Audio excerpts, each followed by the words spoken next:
I recently helped a client double his testosterone in 90 days. These are the exact 3 steps we implemented. So you might be thinking maybe he was just eating poorly, not exercising, drinking too much, and not sleeping. It would be very easy to double someone's testosterone with a few small tweaks if they had those lifestyle factors that really needed to change. The cool thing about this was that he already had a great exercise plan in place. He already had an excellent nutrition program in place. His sleep was 7 hours a night or better. He had a lot of good things going for him. To take it from what it was to double it in 90 days on blood work, I'm going to share those exact tips with you. That makes a big difference in how you feel and how you look. The first step we implemented was red light therapy in the morning. First thing upon waking, 15 minutes in front of a red light device. This individual runs a successful business. He's got small children. You can't just go outside midday and get that natural sunlight. You can't start sweating during the day either, going out for a walk in the sunlight. Natural sunlight during the daytime improves our mitochondrial health. That's going to mean we're producing more energy. Our cells are healthy. We're building muscle, burning fat. We're feeling our best. We're fighting aging. We need healthy mitochondria, and the sun is a major part of that. We also need vitamin D for our testosterone levels. That high noon sun gives you vitamin D that's responsible for the process of converting the cholesterol you eat in food and turning it into the hormone testosterone inside the body. We all know we need to maximize our vitamin D levels, not just for hormones, but to feel our best, feel happy. It is the happiness vitamin, and also to keep our immune system healthy. But if getting outside during the day is not an option for you or very difficult to do, then a red light therapy device is a great alternative. So we did 15 minutes of that first thing in the morning. Step number 2 was morning sunlight. A major part of how our body secretes hormones is having a healthy circadian rhythm. Instead of waking up in the house, getting in your car, behind the tinted windows, driving into the office, into the parking garage, into the building, and never seeing morning sunlight, it's so important that you get some morning sun about 5 to 10 minutes before 10 a.m. It's really going to help you set your circadian rhythm for the day. It's going to punch that clock that says, hey, it's daytime. We're going to start secreting melatonin at the right time at night as a result, and it allows our body to manufacture all those hormones throughout the day that we need. When you have a consistent circadian rhythm from seeing light in the morning, it's going to help you sleep better at night. More sleep quality, deeper REM sleep, longer sleep time, and so that is going to help with your testosterone levels tremendously. You know, if you really want to sink your testosterone and do it quickly, just sleep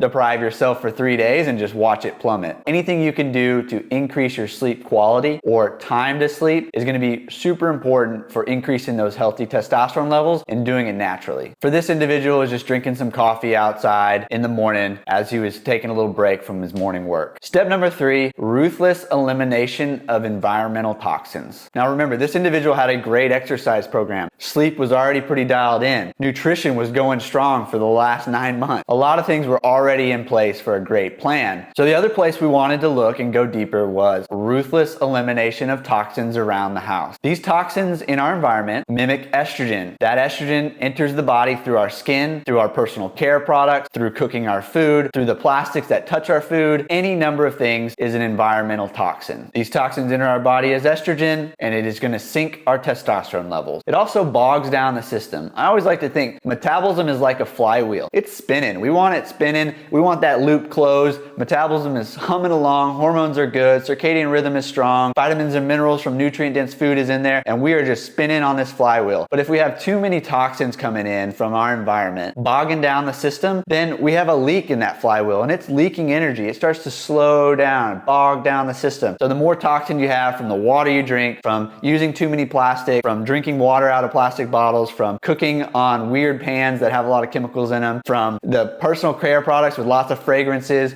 all those are environmental toxins that bog down your system. And you might be thinking, hey, where do I start with all this? There's a great app called EWG. If you download their app, you can scan barcodes. It's going to rank your personal care products, the products you use to clean your house, anything that you have in your environment, and it's going to give it a score on how toxic it is. The more you can get personal care products, cleaning products, anything that touches your skin, any fragrances, any toothpaste, the more you can get natural versions, clean versions that rank well on EWG, the less toxins you're going to be putting in your body. The second place to look is things that you cook with. This includes pans that you're cooking with, getting non-toxic pans. It includes coffee mugs. I really like the mugs from a company called Fable. The reason why is that they are tested to not have any lead, the ceramic is made with good quality material and there's less toxins in the actual ceramic itself. Because whenever you're drinking coffee, you're pouring hot water into a cup. If there's any toxins in the ceramics or the paint or the coating in that cup, it's going directly into your beverage and then into your body. I'm a big fan of using coffee makers that are stainless steel or glass. That way you avoid pouring hot water through plastic in little K-cups. That's a great way to get your toxins up in your body. And then the next thing you want to look at is anything that's touching your skin. That means your clothing. So are you using quality detergent? Are you washing your hands with quality soap? Are you using dish soap that's a low toxin variety? Anything that is touching your skin is seeping into the bloodstream. If it has too many toxins, it is going to bog down the system and increase your estrogen. Anytime you're drinking water bottles, make sure it's stainless steel or glass and that you're not drinking out of plastic. So look, it wasn't anything fancy, right? We weren't doing testosterone replacement therapy. There was already a good eating plan in place. There was already a consistent weightlifting program in place. There was already a good sleep in place. And a lot of those will get you a lot of the distance there when it comes to healthy testosterone levels. But really buckling down on getting natural sunlight or using a red light device for at least 15 minutes a day at key times was crucial. Getting in some morning sunlight is big because it's going to set your circadian rhythm, help your hormones secrete naturally. Number 3 is ruthless elimination of toxins around the house. And if you do all 3 and you have crazy results on your own testosterone levels, I'd love to hear about it.